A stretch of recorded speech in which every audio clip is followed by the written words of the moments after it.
इधर तारकासुर का भयंकर उत्पाद चालू था। तारकासुर देवताओं का जीना हराम कर दिया था। इस प्रकार से धीरे धीरे भोले बाबा मैया पार्वती रहने लगे। समय आया, भोले बाबा के यहाँ खड़ानन का जन्म हुआ। तब जनमे खड़ा वदन कुमार,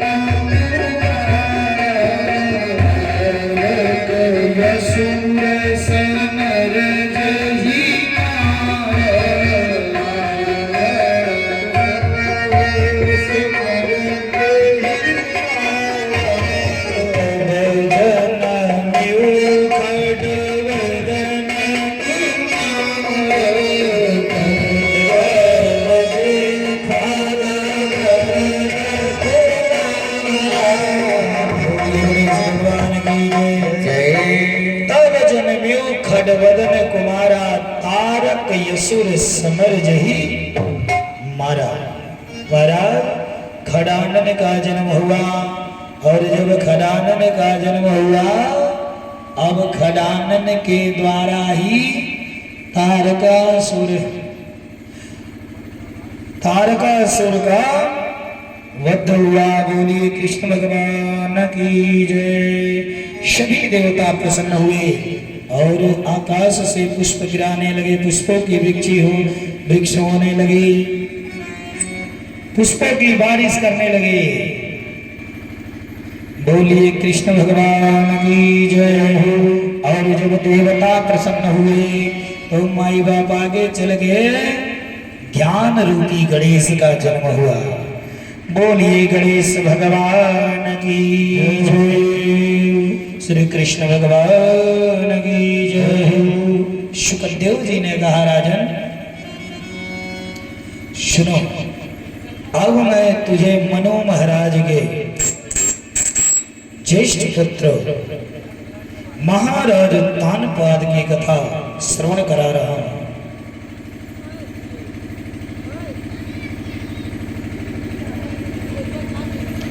एक रानी थी और एक दिन उत्तानपाद जंगल में शिकार खेलने के लिए गए।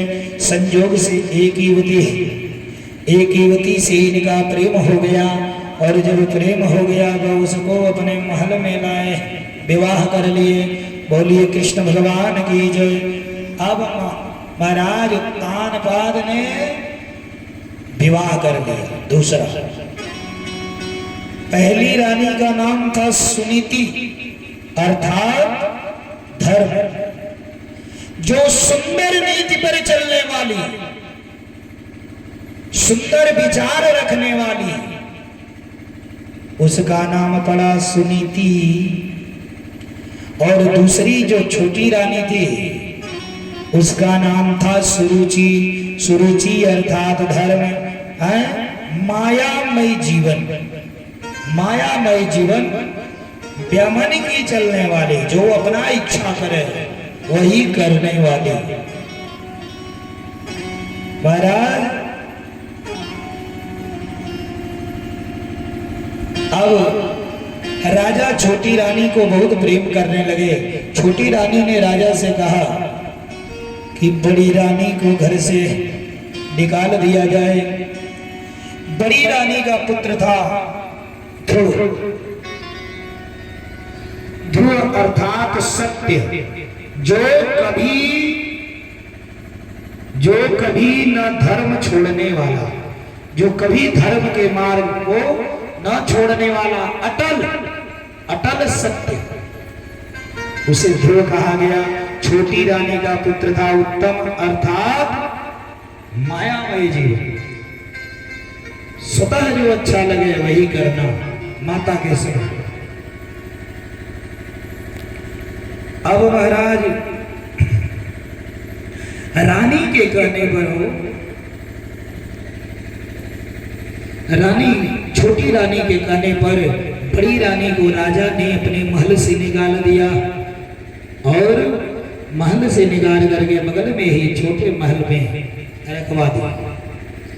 महाराज और छोटी रानी के साथ तानबान महाराज रह रहे थे। संजोग से माई बाप एक दिन की घटना है,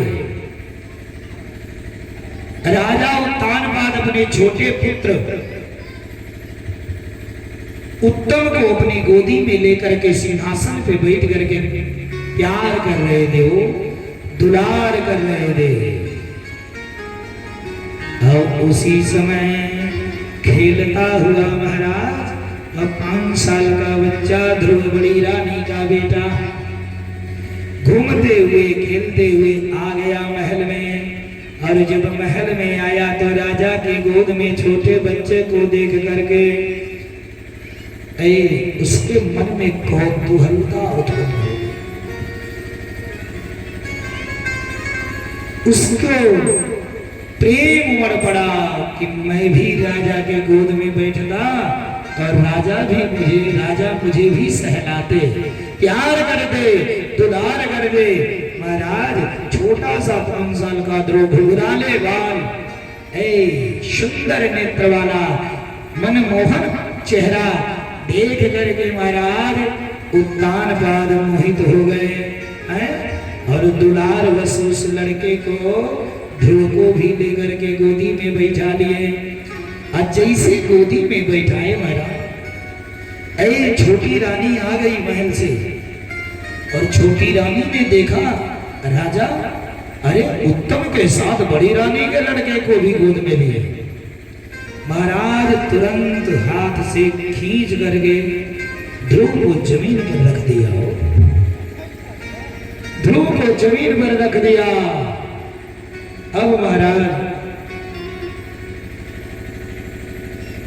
ध्रुव, वो 5 साल का बच्चा रोता हुआ जिस प्रकार से महाराज, जिस प्रकार से किसी सर्प के फन पर अगर किसी डंडे से मार दिया जाए और सर्प फुफकार मारता है, फुफकार मारता हुआ वह 5 साल का बच्चा रोता हुआ, सिसकता हुआ अपनी मां सुनीति के पास गया। सुनीति के पास जैसे पहुंचा महाराज, सुनीति ने रोते हुए ध्रुव को देख करके वह अपने गले से लगा लिया, अंचल में ले करके गोदी में, बेटा क्या हुआ? उस 5 साल के बच्चे ध्रुव ने अपने मां को पकड़ करके रो रहा है, फुफकार मारते हुए सिसक सिसक के रो रहा है, कुछ नहीं बता रहा है। मां पूछ रही बेटा क्या हुआ, बताओ बेटा क्या हुआ?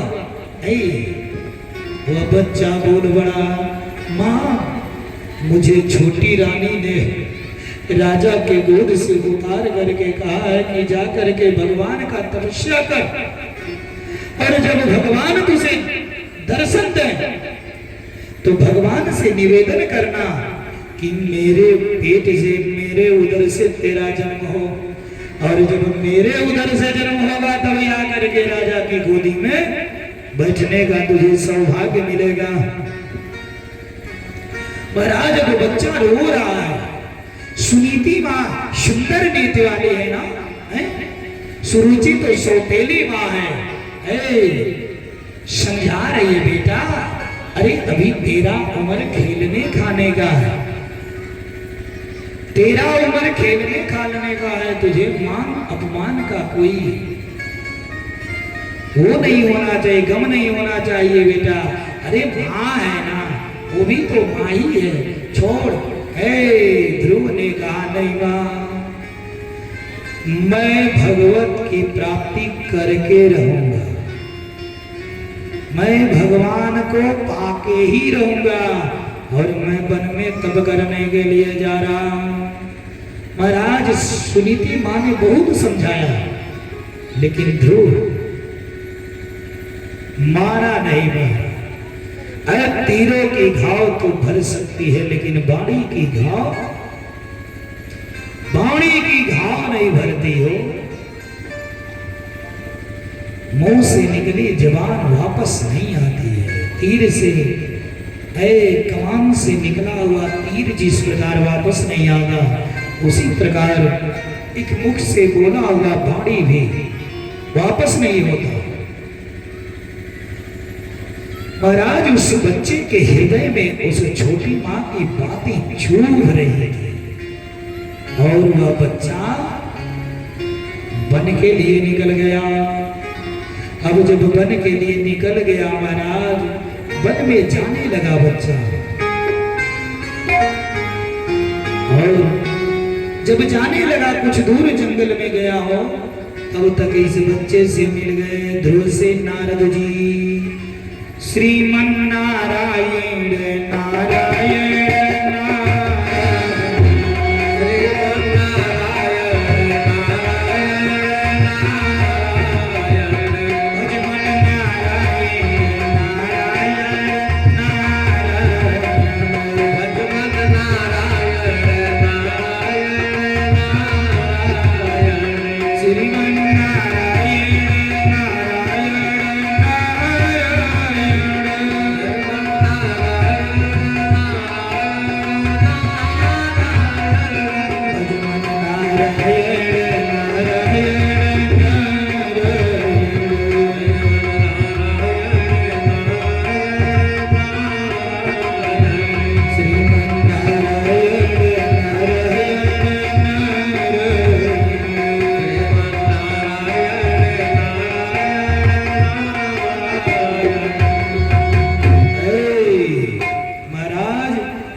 जी आ गए। नारद जी से ध्रुव जी ने सारी बातें बतलाई। नारद जी ने कहा, बेटा इस जंगल में तू कहां जा रहा है? तू कौन है? तू किसका बालक है? अब महाराज ध्रुव जी ने सारी बातें बतलाई। नारद जी ने कहा, बेटा अरे तू जंगल में जाकर के करेगा क्या हो? जंगल में तुझे खाना खिलाने वाला कौन मिलेगा हो?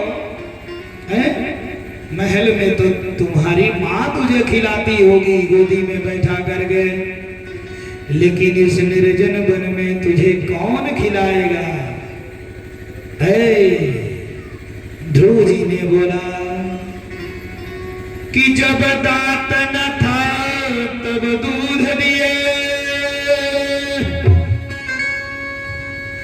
जब दांत दिए किछु और भी दिए।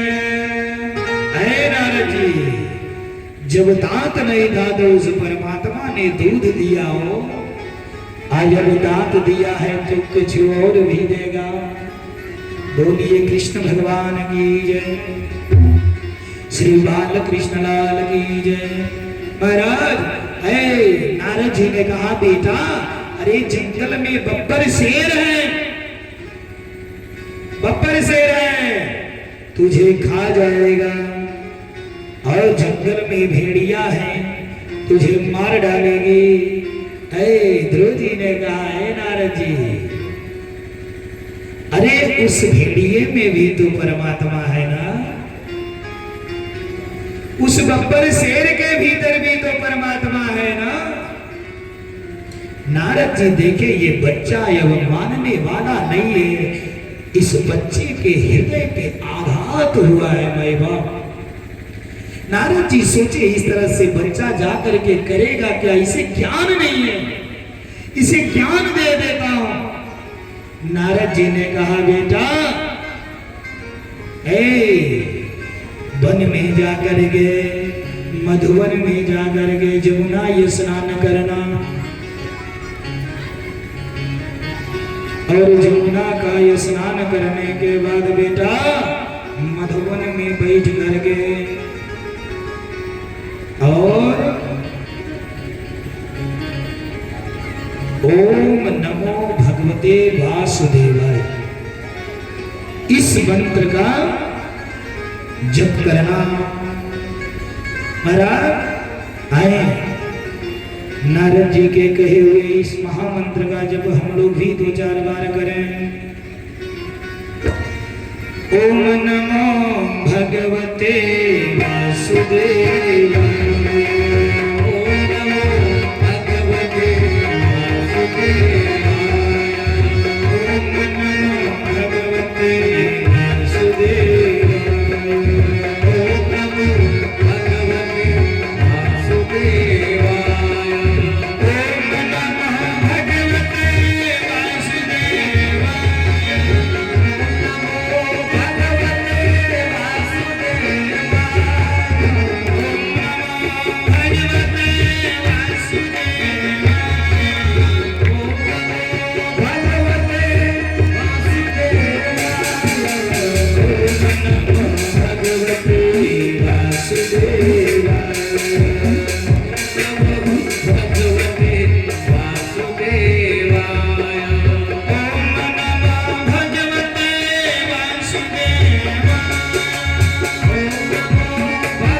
श्री कृष्ण भगवान की जय।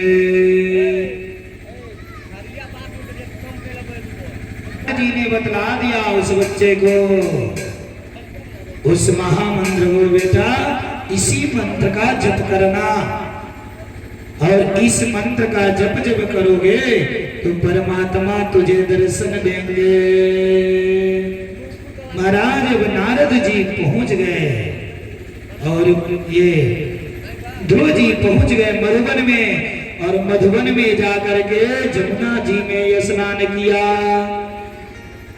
आज जमुना जी में स्नान करने के बाद महाराज ध्रुव जी आकर गए। ओम इति देवर्षिणा प्रोक्तम् विश्रुत्य जगति पतिः राजलक्ष्मी मनादृत्यम् पुत्रमेवान्वचिन्तयत् तत्राभिषिक्त प्रयत्तामुपस्य विभावारे समाहितं पर्यचदृश्य देशेन पुरुषः त्रिरात्रे त्रिरान्ते कपित्यवरासनः आत्मवृत्त्योनुसारेण मासंनिन्येचः। महाराज वह ध्रुव 5 साल का बच्चा जमुना स्नान करके भगवान का ध्यान किया हो। इधर नारद जी आकर के उत्तान पाद से कहे, अरे राजन तुझे तनिक भी लज्जा नहीं आई? उस 5 साल के बच्चे को इस तरह से आघात हुआ। 5 साल का बच्चा घर छोड़ करके चला गया। अरे जंगल में गया, उस जंगल में उसका देखभाल करने वाला कौन है? उस जंगल में बब्बर शेर है, भेड़िया है, उस बच्चे को खा जाएंगे, मार डालेंगे। महाराज नारद जी के कहने के बाद उत्तान पाद राजा उत्तानपाद रो रहे महाराज, और उसी दिन से उत्तानपाद ध्रुव के ही चित्त को, ध्रुव के ही स्वरूप को, ध्रुव के बारे में ही अपने चित्त में हमेशा वो राजा सोचता हुआ है। उसी चिंता में दिन रात उत्तानपाद रहते थे, ध्रुव की चिंता में महाराज।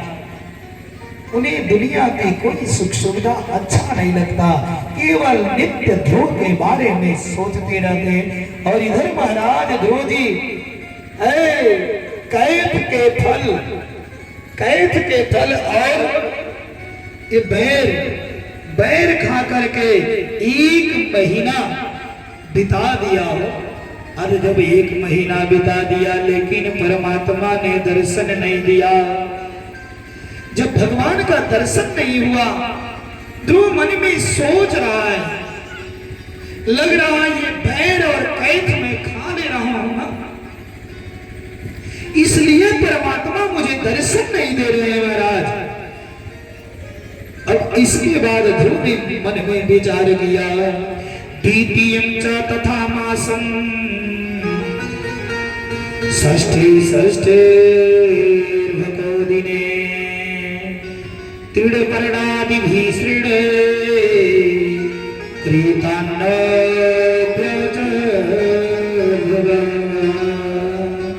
महाराज, दूसरे महीने में 2 ने वृक्ष से गिरे हुए सूखे पत्ते को 6 दिन के बाद एक बार खाते थे माई बाप। 6 दिन में एक बार सूखा पत्ता खा करके वह ध्रुव उस महामंत्र का जप करता था माई बाप। करते करते महाराज दूसरा महीना बीत गया, लेकिन भगवान ने दर्शन नहीं दिया। अब ध्रुव मन में विचार कर रहे हैं कि मैं लग रहा है कि ये सूखे पत्ते में 6 दिन पे खा ले रहा हूं।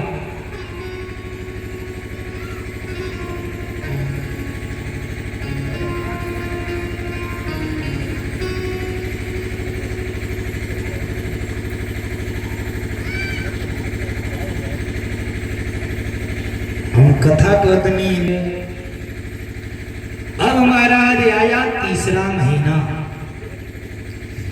तृतीयं चानयन मासम नवमी हनि अभक्षम उत्तम श्लोकम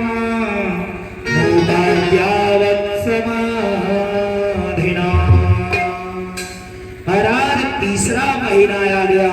अब 9 दिन पर एक बार केवल जल पी करके ध्रुव जी भगवान का ध्यान लगाए। 9 दिन में एक बार जल पीते थे, परमात्मा का ध्यान करते थे, फिर 9 दिन के बाद एक बार पुनः जल पीते थे। और महाराज इस प्रकार से तीसरा महीना बीत गया, लेकिन भगवान ने दर्शन नहीं दिया। बोलिए बाल कृष्ण लाल की जय। इनिया से अमुनिया चल गए। बोलिए कृष्ण भगवान की जय। कि 2 बीमारी बहुत खतरनाक होता है।